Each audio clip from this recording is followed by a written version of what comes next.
They say the rich keep secrets, and perhaps they do. But the real secret is not held in vaults or whispered behind closed doors. It lies within your own imagination, waiting to be claimed. Man is all imagination, and God is man and exists in us and we in him. The moment you accept this truth, your world begins to change. But if you reject it, if you continue to look to the outer world for causes, for help, for rescue, then poverty of mind, of spirit, and of wallet will be your inheritance. The 99% do not stay broke because they are cursed, nor because of systems or conspiracies. They remain broke because they continue to worship the outer world as if it holds the power. They beg reality for favors, unaware that reality itself is only a shadow cast by the assumptions of their inner being.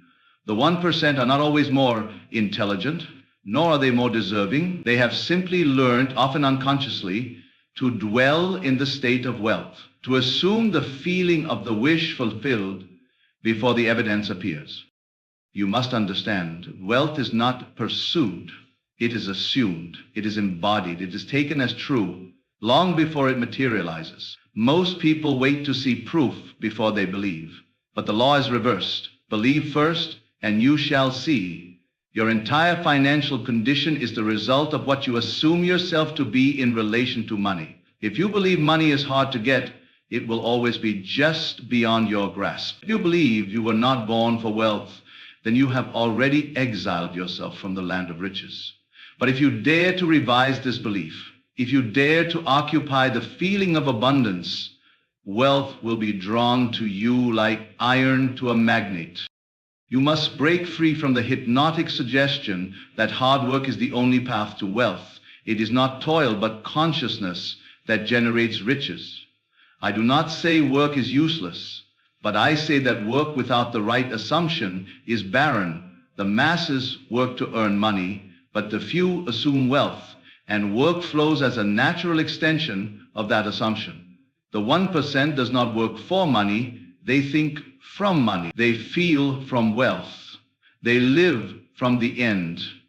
And reality bends itself to reflect their inner state. Imagination is the workshop of God. It is the spiritual place where the rich man is born and the poor man is unmade. Close your eyes and enter the state of your desire. See yourself already possessing that which you now lack. Feel the joy of it. Walk as if it were so. Speak as though it were already yours. Let the inner man take root in this new identity, and the outer man will follow. The truth is hidden because it is too simple. You become what you assume. But few dare to persist in the assumption of wealth long enough to let the world conform to it. There are no limits except those you accept. There is no destiny except the one you are creating now by what you believe and feel to be true. The poor man continues to say, I am poor, and so he is. The rich man says, I am rich, and so it becomes. You are not here to suffer, you are here to awaken, and when you awaken, you realize that you are the operant power. You are not at the mercy of the economy, your upbringing, or the balance in your bank account. You are only at the mercy of your own imagination. So why do the 99% stay broke? Because they continue to think from lack. They imagine poverty, they rehearse limitation, and they reinforce it daily through words, fears, and actions. And why do the 1% become millionaires? Because they have, knowingly or unknowingly, assumed themselves into a new state. They have lived in the end. They do not wait for riches to prove their worth. They assume their worth and riches come. All things exist. The mansion, the freedom, the wealth, it all already exists. You need not create it. You simply select it in imagination and dwell in that state until it becomes your natural dwelling, and the world, like a faithful mirror, will reflect your belief.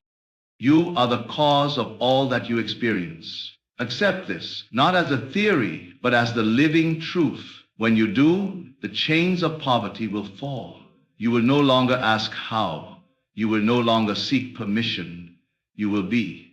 And that is the secret the few know and the many reject, not because it is hidden, but because it requires the courage to believe before seeing. You must awaken to the truth that all that you see, the wealth, the poverty, the struggle, the success, is only the outpictured reflection of what man dares to assume within himself. Most people look upon the world as a cause. They believe that circumstance determines condition. They bow to economy, blame family, fear markets, and serve their senses. They believe what they see, and so they become victims of it. But nothing is further from the truth. The outer world is not cause, it is effect. It is an echo, a shadow, a mirror, nothing more. The man who remains poor does not do so because life is unfair. He remains poor because he continues to think from poverty. He assumes it. He accepts it as identity. He clothes himself in it. And then, day after day, the world confirms his belief. Not because it is fixed, but because it is obedient. The world cannot help but reflect what man dares to believe is true of himself.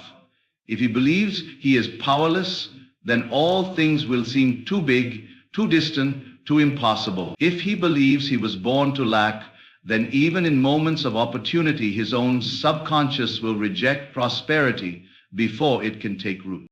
People search for freedom in salaries, in savings, in schemes, but they do not search within.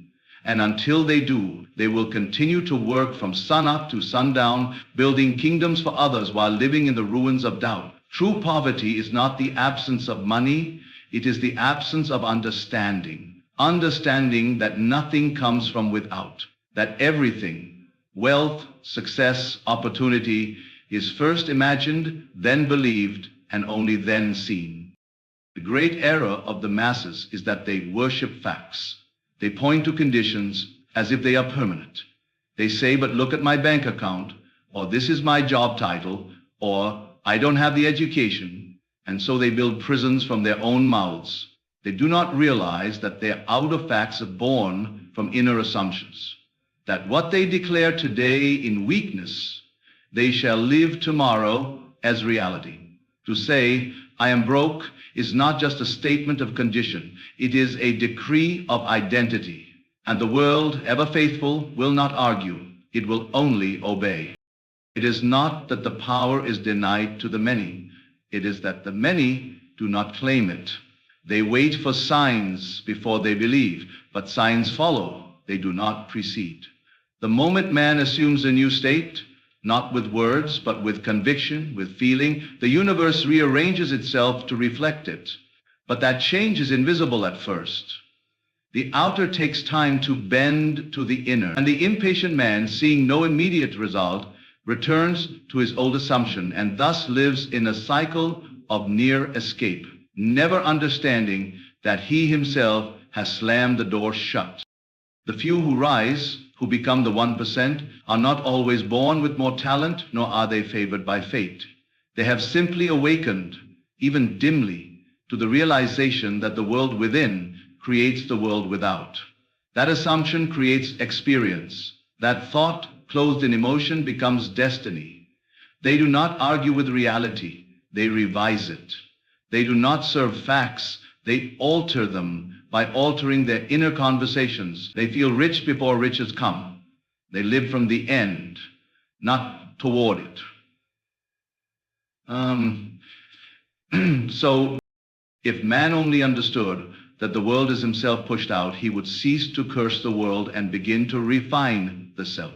He would stop trying to change others and start changing what he assumes others are. He would stop asking, when will it come, and begin declaring it is already mine. And though the outer may resist at first, though facts may scream in denial, persistence in assumption will win, not by force, but by law, not by struggle, but by faith. So long as man continues to believe that the cause of his condition lies in the outer world, he will remain a servant to it. He will run after opportunities rather than generate them. He will adjust to society rather than transcend it. He will live as effect, not cause. But when man turns inward, when he dares to believe in the unseen and persist in that belief, he is no longer part of the 99%. He becomes creator, master, source. For only when he knows that all things spring from consciousness can he command the wealth that already exists, waiting to be called. Before anything can be seen in the world, it must first be imagined. The few who rise into wealth do not do so by accident, nor purely by action, but by assumption. They have mastered, often without fully knowing it, the divine art of living in the end. They do not wait to see proof of wealth before they feel wealthy. They begin with the feeling, and from that inner conviction, the world bends to mirror it. This is not fantasy, it is law. Precise, certain, and unyielding. The great error of the many is that they assume from what is, while the few assume from what shall be. The crowd observes their present circumstances and declares it reality, while the rare ones look within and declare their imagined desire as true. The outer world becomes obedient to the inner world, not because of magic, but because consciousness is cause. A man who believes he is wealthy begins to behave, feel, and think from the premise of abundance, and these states attract, create, and allow what the outer world calls results. The 1% live in an unseen country long before they are recognized by the visible world. They walk as if, talk as if, spend as if, sleep as if, not recklessly, but faithfully. Their assumption becomes their identity. It becomes so natural to them that the world too must accept it, and when it does, the outer unfolds with uncanny order. People, opportunities, ideas, and events seem to align, as if summoned, but they are not summoned from without. They are drawn from within. You must not wait for conditions to change before you adopt the feeling of your wish fulfilled. To do so is to place the cart before the horse. The feeling is the cause. The condition is the effect. The 1% do not question when or how. They trust the unseen more than the seen. They do not need the bank account to reflect the millions before they feel the worthiness of it. They feel first. They enter the state of the man who has, not the man who wants. And by doing so, they awaken that state into life. Imagination, clothed with feeling, becomes belief. And belief, repeated and honored, hardens into fact. This is how the few rise, not merely through ambition or labor, but through disciplined imagination. They revisit the scene of their desire in the silence of their minds until it becomes more real to them than the facts that confront them.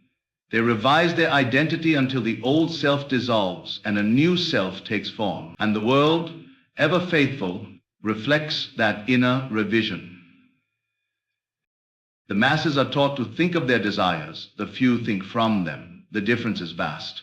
To think of wealth is to remain separate from it. To think from wealth is to occupy it. Most people dream of success, but continue to feel unworthy, anxious, or incomplete, and so success remains a distant vision. The one who rises thinks and feels as though the goal is already achieved. This difference in feeling is the secret few dare to practice. To dwell in the state of wealth is not to pretend. It is to shift identity. It is not to act externally, but to feel internally. One who feels himself to be wealthy does not need to announce it. It shows in his confidence, his composure, his patience. It is in the way he speaks, moves, listens. This state is not fragile. It does not collapse at the first sign of contradiction. It persists. And because it persists, it becomes. Every event you experience bends to the nature of the state you occupy. And every state is available now. You need not earn it. You must only enter it in imagination and remain. That is the work, the only real work, to assume the feeling of the wish fulfilled and stay loyal to it, not by force, but by rest, not by grasping, but by knowing. The world cannot help but conform to the man who refuses to leave the state of his fulfilled desire. The 1% have learned, some deliberately, others intuitively, to dwell in the reality of their imagined future as if it were already here. They live in the end. They rehearse success not for entertainment, but as a declaration of truth. They align their feelings, words, and responses to match the man they have assumed themselves to be. And because they believe with feeling, the outer world obeys. The imagination, when persistently held with conviction, builds the world in its image. And so, The few who dare to feel themselves rich, whole, empowered, even in the absence of proof, eventually see that state reflected in every area of life, not because the world changed on its own, but because they changed within. The seed was planted in feeling, the fruit was seen in time. There is a profound misunderstanding in the world, a deeply embedded belief that wealth must be chased, that it lies somewhere out there hidden, waiting to be earned or found. But nothing can be further from truth. That which is truly yours is not something you pursue. It is something you accept, something you embody. Wealth is not a matter of reaching. It is a matter of assuming. You do not become wealthy by running toward it, but by resting in the conviction that you already are. To assume wealth is to claim it with feeling, to take its state into your own being and live from it. It is not to hope or to long or to daydream. It is to possess in consciousness that which is not yet seen with the eye. And the world, by its nature, reflects that state. It cannot do otherwise, for all things follow the law of assumption, and no thing can appear in your world unless you have first conceived it inwardly. The man who truly understands this ceases to strive. He no longer looks to the outer world for confirmation, nor does he run from one opportunity to another like a beggar hoping for favor. Instead, he turns inward, and in the silence of his own being, he accepts the truth of what he desires. He knows that what he imagines with feeling becomes real. He knows that what he assumes, persists in, and rests in, that shall be made flesh. To embody wealth is not to feign it. It is to become one with it. It is to carry the feeling of wealth not as a temporary wish, but as a permanent identity. When you believe you are wealthy, truly and deeply, your speech changes, your actions soften. You cease to react to lack because lack no longer belongs to your world, and the world responds, not because you have demanded it, but because you have assumed it. Most chase after wealth like a mirage. They see it always out of reach. Their energy is spent in seeking, but not in being. They look for methods, shortcuts, and strategies, but never question their own state. They do not realize that their chasing is proof of their inner denial. For what you chase, you admit you do not yet possess, and what you admit you do not possess, you push away. The wise do not chase. They assume. They allow. They dwell in the feeling of wealth without panic, without force, without pleading. They understand that the outer is always delayed, that it takes time for what is accepted within to ripen without. They live from their assumed end and let the world adjust itself around them. And it always does. The one who lives from assumption begins to feel the richness of life even in moments that seem ordinary. He finds that doors open where before there were only walls, not because he has done something extraordinary in the outer world, but because he has changed the nature of his inner self. And the world can only ever meet him at the level of that inner self. Wealth is not a figure in a bank account. It is not measured in coins, gold, or titles. It is a feeling, a deep awareness that all is already yours, that you live in an abundant world, governed not by scarcity but by reflection. When you know this, you stop asking how. You stop wondering when. You cease all doubting questions, because you are no longer trying to become, you are being. You can only receive what you're willing to feel as real, and you're only willing to feel it as real when you stop depending on facts to confirm it. You do not need the outer world to tell you that you are wealthy. You need only the inner conviction, the steady assumption that you already are. This assumption, once accepted, reshapes everything. The way you walk, the tone of your voice, the images that come to mind, they all shift. And as they shift, your vibration changes. And as your vibration changes, the people you meet, the chances that arise, and the events that unfold all begin to match the frequency of your new state. It is not luck, it is law. Do not wait for your environment to grant you permission to feel wealthy. Give yourself that permission now. Embody it, rest in it, dwell in the end. For what you dare to feel as true long enough becomes your life, not by effort, but by law, not by force, but by faith. That is the nature of wealth, not something earned, but something assumed.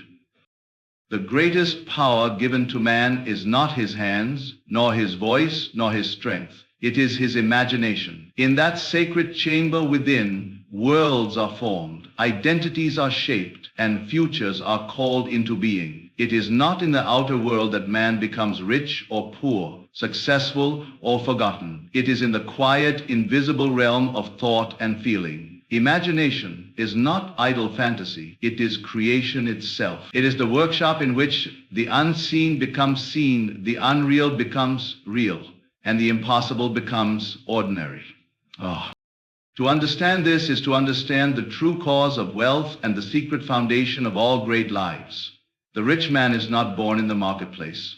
He is born in the silence of one who dares to see himself as rich before the world confirms it. And the poor man is not shaped by lack of money, but by the image he accepts as his own. Man lives in the image he holds of himself, and that image is forged in imagination. Every condition you experience is first imagined, whether consciously or unconsciously. The man who believes himself to be small will live a life filled with limitations, not because life is cruel, but because he has not dared to imagine himself beyond those limits. The one who sees himself as wealthy, capable and worthy, not in arrogance but in certainty, will walk through life as if the world is already arranged in his favor, and so it shall be. You are not what others say you are.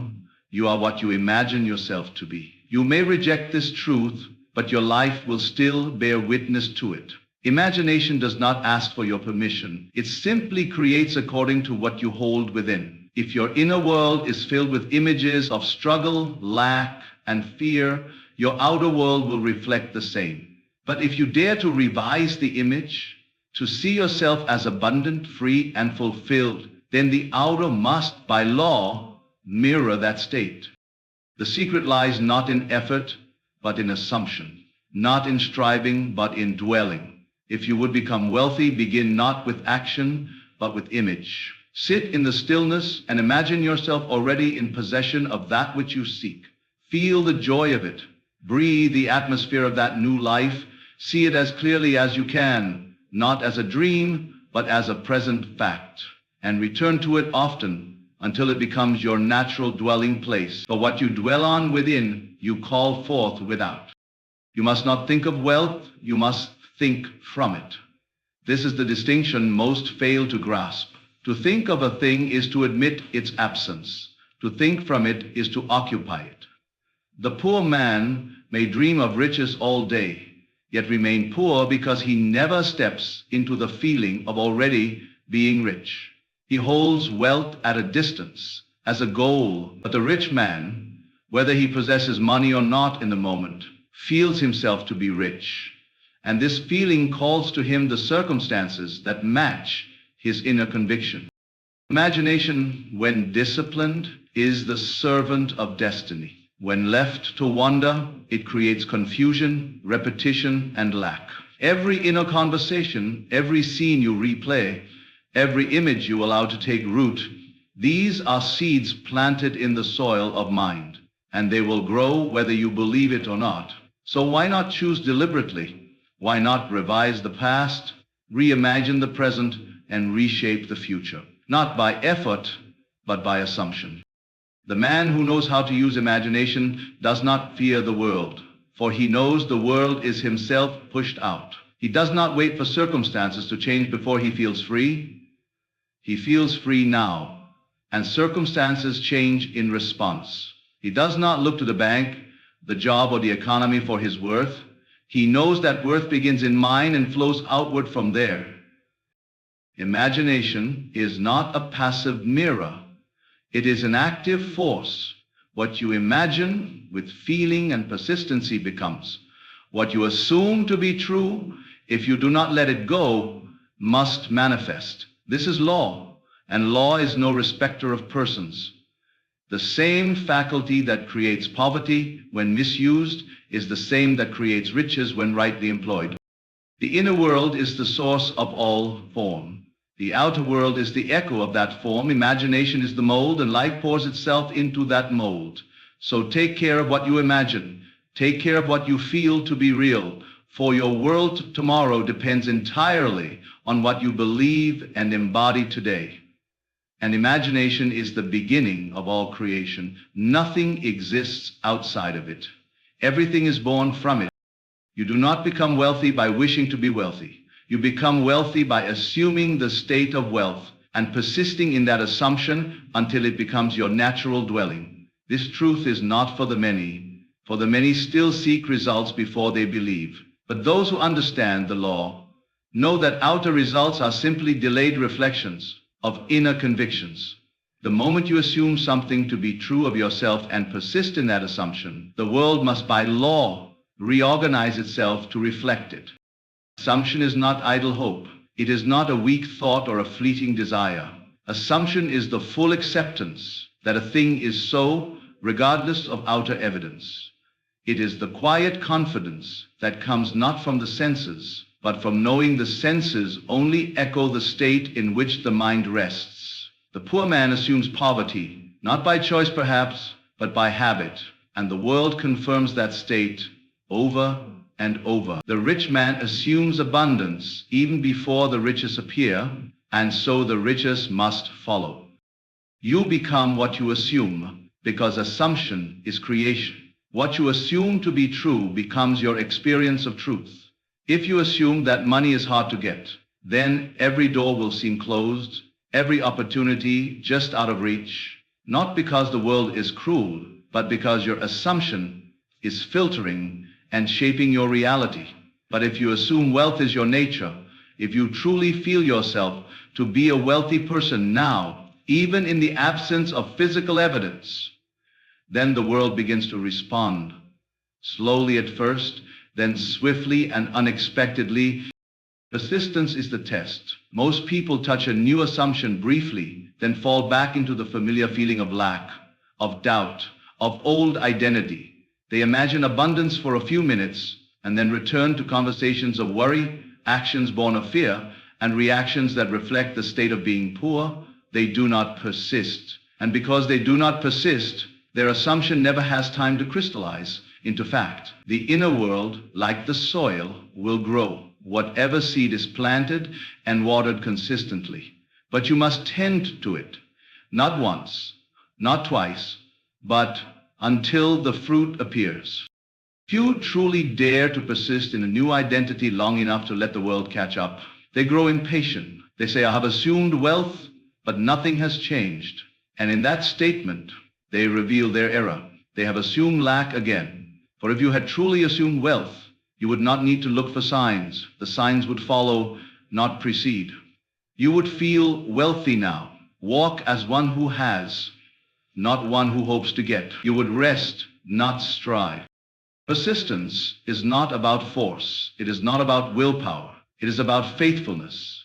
It is the gentle but unwavering return to the feeling of the wish fulfilled, again and again, regardless of outer appearances. It is the steady conviction that what is felt inwardly is more real than what is seen outwardly, and that the outer must change to reflect the inner as the mirror must match the face before. If you desire to change your world, change what you assume to be true of yourself. Begin now to feel the reality of your desire. Clothe yourself in it. Walk in it. Speak from it. React to life as that person would. Let the old self die, the one who doubted, hesitated, feared, and let the new self rise, the one who knows that reality bends to belief. Do not concern yourself with how. That question belongs to the senses. The law does not operate by logic, but by reflection. You assume the end, and the means will unfold. It is not for you to determine the path, but to occupy the destination. And in occupying the end, you summon the bridge that leads to it. This is how wealth comes, not by endless striving, but by silent assumption and faithful persistence. You must live as if it were already so. You must sit in the feeling of the man who has already received. You must walk with the confidence of one who does not need to be convinced because he is already convinced. This is the secret few are willing to embrace, for it requires patience, discipline, and most of all, imagination. But those who do, those who persist, inevitably see the world conform to the state they have chosen. They do not beg life for change, they command it by becoming the change. And so you become what you assume, not because the world allows it, but because the world reflects it. And in that reflection, you will find the image you have long held, either in doubt or in faith. Choose faith, persist in it, and let the world do what it must. The secret has never truly been hidden. It has only been ignored, dismissed, or forgotten. Man does not suffer for lack of opportunity. He suffers for lack of recognition. He fails to see that his every condition is a mirror, and the image it reflects is none other than his own assumption. Riches, success, freedom, these are not gifts granted by the world.